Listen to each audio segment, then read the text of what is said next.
Hello guys, welcome back to my new vlog. અને આજે આપણે આવ્યા છીએ આવકાર નોનવેજ. આ એક નાનકડો એવો ઢાબો છે ભાઈ. અને મેં સાંભળ્યું છે કે અહીંયાના જે કારીગર છે ને એ બોલિવૂડ ઇન્ડસ્ટ્રીમાં પણ કામ કરી ચૂક્યા છે. કઈ રીતે મને ખ્યાલ નથી, મને વિશ્વાસ પણ નથી, પણ આપણે અહીંયા જઈને જોઈએ, જાણીએ એમની મોઢેથી. ચાલો આવી જાઓ. ઓ તો કેમ છો? મજામાં? બરોબર, તમને મળીને ખૂબ ખૂબ આનંદ થયો. પહેલા તો તમે મને નામ જણાવી દો. તમારું નામ શું છે? આપણી પબ્લિક પણ તમારા વિશે ઘણું બધું જાણવા માંગે છે, બધી વસ્તુથી. મારું નામ છે મનોજભાઈ બરેજા.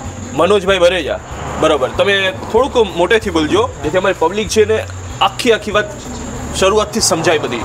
તો બોલો, તમારી સ્ટોરી શું છે? હું પેલા સ્ટારમાં આપણે બહારગામ હતો, મુંબઈ હતો. મુંબઈ? હા. પછી ત્યાંથી અહીંયા આવીને નાનો એવા હોટલમાં ધાબામાં કામ કરતો. મુંબઈ 5 સ્ટારમાં હતો. બરાબર. અત્યારે અહીંયા ધાબામાં કામ કરતો. એના પછી 15 વર્ષ મેં અહીંયા ધાબામાં કામ કર્યું. 15 વર્ષ ધાબામાં કામ કર્યું છે. કઈ બાજુ? શક્તિ હોટલ સિલમાં જ.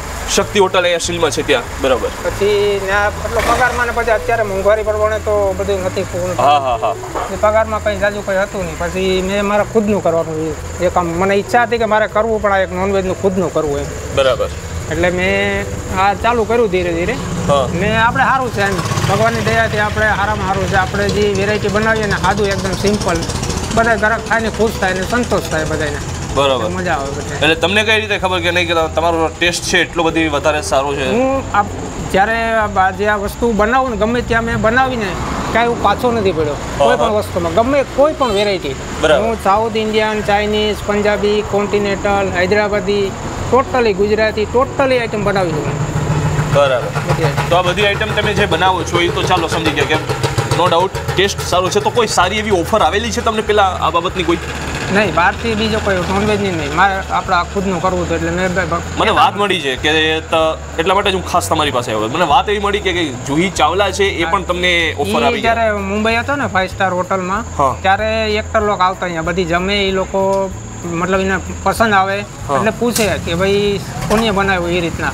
બરાબર. પછી કે આની ના શેફે બનાવ્યું, એટલે એ લોકો ઓફર કરે કે ભાઈ તમે મારી જગ્યાએ મારે ઘરે કામ કરો, તમને સેલેરી અમે પૂરતી આપશું. તમે એક દાદી પેલા જે એક્ટર્સ લોકો છે એ તમને એમ કહે છે કે તમે અમારા ઘરે શેફ બનીને રહ્યો, અમે તમને સેલેરી આપશું. હા, સેલેરી આપશું તમને, બધી મતલબ સગવડ આપશું તમને, બધી રહેવાની. આ તે મેં કીધું નહીં, હું અહીંયા એક જ જગ્યાએ મેં 17 વર્ષ કામ કર્યું 5 સ્ટારમાં. બરાબર. તો કેટલા એક્ટર્સ છે તમને ઓફર આપી છે અત્યારે? ત્યારે તો એક જ આવ્યા હતા. એ પછી મને વિદેશમાં મને 2 જુહી ચાવલા એક આવ્યા હતા. પછી 2 ફેરી મને વિદેશમાં ચાન્સ મળ્યો, પણ મેં ઘરેથી ના પાડી કે નહીં, આ બહાર આપણે નથી જવું, અહીંયા સહી આપણે શાંતિથી કરવું. એટલે તમે ગમે મિત્રો, તમને પણ ખબર હશે કે તમે કોઈ પણ જગ્યાએ બહાર જાઓ છો, શાંતિ તમને જે ઘરમાં મળે છે ને એ ક્યાંય નહીં મળે. દુનિયાને કોઈ પણ છેડે તમે જાઓ, શાંતિ મળશે ને એ ઘરે આવીને જ મળશે. હું જ્યારે સ્ટાર્ટિંગમાં 5 સ્ટારમાં કામ પર લાગ્યો ને ત્યારે 750 રૂપિયા મારો પગાર હતો. 750 રૂપિયા એક દિવસના કે મહિનાના? મહિનાના 750 રૂપિયા. એ સમય કેવો હતો? તો બહુ જૂનો, લગભગ 2003માં. 2003માં? હા.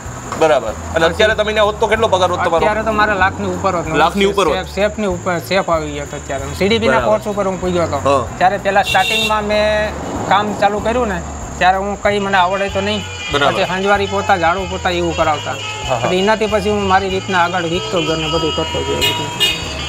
બરાબર. તો હવે મને એ જણાવી દો કે તમે જ્યાં અહીંયા શોપ ચાલુ કરી છે કેટલા સમયથી કરી છે? અહીંયા 8 મહિનાથી. 8 મહિના થઈ ગયા ને? અને 8 મહિનામાં રિસ્પોન્સ કેવો લ્યો? આરામ હે ને? ટેસ્ટ સારો હોય તો રિસ્પોન્સ તો રહેવાનો જ છે ભાઈ. એ વાત તો ખાસ ધ્યાન દેવા દેવી છે કે ફૂડ કેટેગરીમાં જે પણ બિઝનેસ ચાલુ થઈ છે ત્યાં મેઇન વસ્તુ છે ટેસ્ટ. અને જ્યાં ટેસ્ટ નબળો ત્યાં તમે પછી ગમે એવી ફેસિલિટી આપો, નહીં ટકે કોઈ. અને તમે ટેસ્ટ સારો આપો છો, ભલે પછી બીજી કોઈ ફેસિલિટી નહીં આપતા, બહુ આગળ જઈએ. તો મને એ જણાવી દો કે તમારા અહીંનો ટાઈમ શું છે? અહીંયા 3 વાગ્યાથી રાતના 11 વાગ્યા સુધી. 3 વાગ્યાથી રાતના 11 વાગ્યા સુધી? બપોરના 3 વાગે આવી જઈએ અમે, રાતના 11 વાગ્યા સુધી. બપોરના 3 થી રાતના 11 પછી કોઈ ઘરાક એવું કંઈ આમ બધી ઓલું હોય, પણ અમે 11 નો આપણો ટાઈમ, કારણ કે આપણે કાયમીનું છે, એક દિનનું નથી. અને કઈ કઈ વસ્તુ તમે બનાવો છો આમાં? અમે આમાં ચિકન બનાવીએ, મચ્છી બનાવીએ, દાણા બનાવીએ, આમલેટ બનાવીએ, લોલીપોપ બનાવીએ, પછી ભુરજી બનાવીએ, ખીમો બનાવીએ, ટોટલી મતલબ જે ગ્રાહકની ઈચ્છા એ પ્રમાણે આપણે બનાવી દઈએ. બરાબર. તો હવે તમે મને એ જણાવી દો કે અહીંયા આપણે કઈ વસ્તુ વધારે પડતી આમ વેચાય છે અહીંયા? કઈ વસ્તુ ફૂડમાં છે? ફૂડમાં આપણે મચ્છી બહુ હોય છે. મચ્છીનું ચલણ બહુ. મચ્છીમાં આપણે કઈ આઈટમ મચ્છીમાં કઈ આઈટમ મચ્છીમાં કાયમી અલગ અલગ વેરાયટી, એક દિવસ કાયમી એક ને એક ઈ નહીં, જે આપણે પસંદ આવે ગ્રાહકને કે ભાઈ આજે આપણે દીધું તો કાલે બીજું લઈ આવવાનું, કાયમી અલગ અલગ બદલાવાનું. મચ્છી બધી ચિકન ને જે પણ તમે રાખો ફ્રેશ હોય છે, ફ્રેશ. અમારે કાયમી મચ્છી મારે લેવા જવાની, પછી બીજે મૂળ ચિકન પણ કાયમી લેવા જવાનું. એમ નહીં કે મારી પાસે ફ્રીજ બધું છે પણ સ્ટોક નહીં કરવાનો, આપણે જેટલો માલ નીકળી જાય એટલો લઈ આવવાનો બસ. એને પછી એમાંથી ઘટે તો એમ નહીં કે ગ્રાહક ઘટે વહી ગયો પાછું સ્ટોર નહીં કરવાનો, સ્ટોક નહીં કરવાનો. બરોબર. એટલે હું કોઈ જાતની ગ્રેવી નથી બનાવતો, ઘેરે જેમ સાદું બનાવીએ ને આપણે ઘરની જેમ જ એકદમ, કોઈ વસ્તુ નહીં કલર નાખવાનો, નહીં ગ્રેવી બનાવવાની, નહીં કલર નહીં ગ્રેવી, અને ઘરે જેવું આપણે સાદું બને છે સેમ ટુ સેમ એ રીતનું સાદું અહીંયા બને છે. જે આપણે મસાલો આપણો ઘરનો વાપરીએ ને એ જ મસાલો વાપરવાનો, એ જ સેમ ટુ સેમ મસાલો, સેમ. કોઈ વસ્તુ બહારથી બીજી લઈ આવવાની નહીં.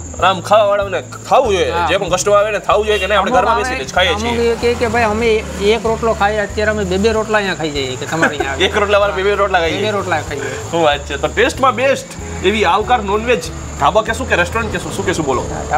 ઢાબા. ટેસ્ટમાં બેસ્ટ એવી આવકાર રેસ્ટોરન્ટ ઢાબા, આવકાર નોનવેજ ઢાબા. ચાલો અહીંયાનો ટેસ્ટ માણીએ અને અહીંયાની જે રેસિપીસ છે, કઈ વસ્તુ બનાવશો આપણા માટે બોલો? આપણે મચ્છી બનાવીએ. મચ્છી બનાવીશું, બરાબર. મિત્રો બના રહેજો તૈયાર. ચાલો.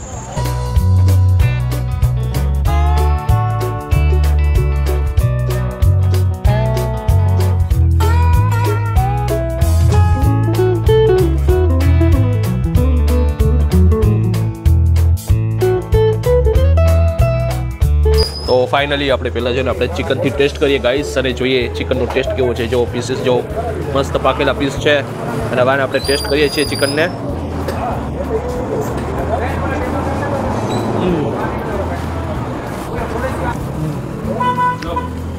મસ્ત ડિલિશિયસ, એક નંબર ટેસ્ટ છે ગાઈસ.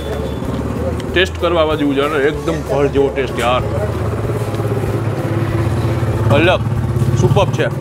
ચાલો આપણે છે ને આ ઝીંગા છે ને એને ટેસ્ટ કરીએ.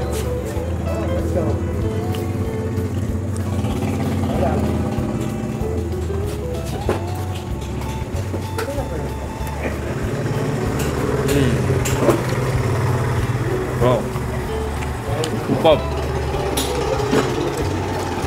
ઝીંગાના ટેસ્ટમાં પણ કઈ ઘટે યાર, જોરદાર ટેસ્ટ છે. તો છે ને આપણે જે ફિશ છે ને એનું ટેસ્ટ કરીએ થોડુંક. ફિશમાં કેવું છે ચાલો જોઈએ.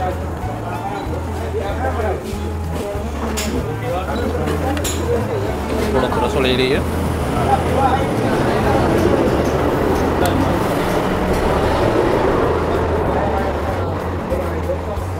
ચાલો ગાઈસ, હવે આપણે આને ટેસ્ટ કરીએ. ફિશ છે કેવી છે.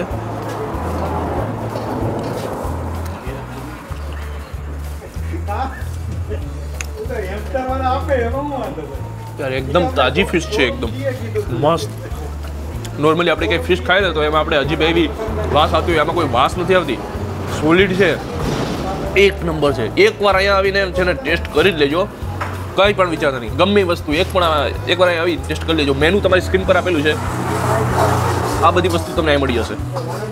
એક નંબર છે ગાઈસ, કાંઈ ઘટે નહીં, વેરાયટીમાં કંઈ ઘટે નહીં, જોરદાર છે. તો ગાઈસ જો તમારે અહીંયા આવવું હોય અને ટેસ્ટ કરવું હોય ને તો તમે ક્યાં આવશો?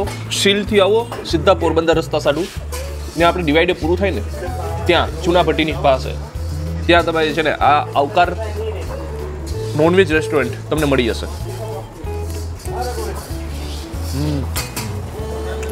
ગજબ, એક નંબર ટેસ્ટ છે ભાઈ. સાથે આ રહ્યું અહીંયાનું સલાડ,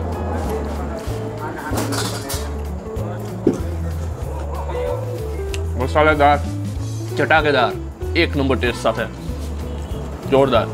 તો ગાઈસ તો તમારે મોટા રસોડાનો ઓર્ડર દેવો હોય ને તો પણ અમને બોલાવી શકો છો. કોન્ટેક્ટ નંબર સ્ક્રીન પર આપેલા છે, કાર્ડ પણ આપેલું છે, એમાં કોન્ટેક્ટ નંબર પણ આપેલા છે અને એડ્રેસ પણ આપેલું છે. તો મોટા રસોડા માટે પણ તમે એમને બોલાવી શકો છો.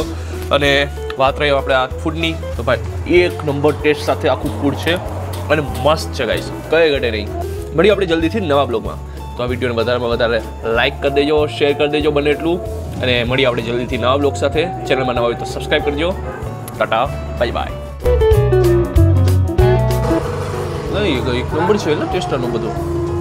હા કઈ જોરદાર ટેસ્ટ છે, ખાલી બ્લોગ માટે જ નહીં, આમાં અમે જે ટેસ્ટ કર્યો જોરદાર છે ભાઈ. ટેસ્ટ કઈ ઘટે નહીં.